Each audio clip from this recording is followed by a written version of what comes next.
അപ്പോൾ ഗായ്സ് സമയം എന്താ 10:15.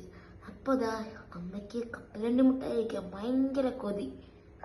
അപ്പോൾ ഗായ്സ് നമ്മുടെ കപ്പലണ്ടി മുട്ടായി ഉണ്ടാക്കുന്നതിൻ്റെ പ്രിപ്പറേഷൻ നമ്മൾ സ്റ്റാർട്ട് ചെയ്തേക്കാണ്. ഫസ്റ്റ് നമ്മൾ കപ്പലണ്ടി ഇതുപോലെ നമ്മളെല്ലാം തൊലിച്ച് നല്ല വൃത്തിയാക്കി എടുക്കുക. അതിനുശേഷം നമ്മൾ ശർക്കരയൊക്കെ ഉരുക്കി കപ്പലണ്ടി അതിനകത്ത് ഇടുകയാണ്. ഈ ശർക്കര ഉരുക്കിയിട്ട് വെള്ളത്തിനകത്ത് നമ്മൾ ഒഴിച്ച് വെക്കുക. ഇതിനെന്തോ ശർക്കര ഇങ്ങനെ നൂല് പരുവത്തിലാവുകയാണെങ്കിൽ കറക്റ്റായി എന്നൊക്കെയാണ് അമ്മ ഇവിടെ നിന്ന് പറയുന്നുണ്ടായിരുന്നു.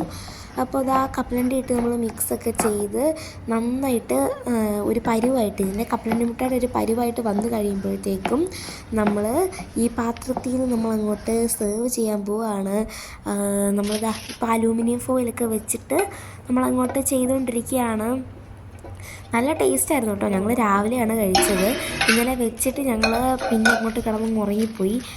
വെച്ചിട്ട് അത്ര ഇതായില്ലായിരുന്നു, കുറച്ച് പരിവാകാനുണ്ടായിരുന്നു, കുറച്ച് കട്ടിയാവാനുണ്ടായിരുന്നതുകൊണ്ട് നമ്മൾ രാത്രി കഴിച്ചില്ലായിരുന്നു.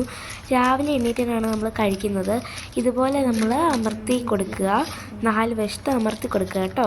അതിന് ശേഷം കുറച്ച് കഴിഞ്ഞ് വന്ന് നോക്കിയായിരുന്നു. അപ്പോൾ കണ്ടതാണ് കേട്ടോ ഇങ്ങനെ. ലാസ്റ്റ് നല്ല അടിപൊളിയായിരുന്നു കപ്പലണ്ടി മുട്ട. എല്ലാവരും ട്രൈ ചെയ്ത് നോക്കട്ടെ.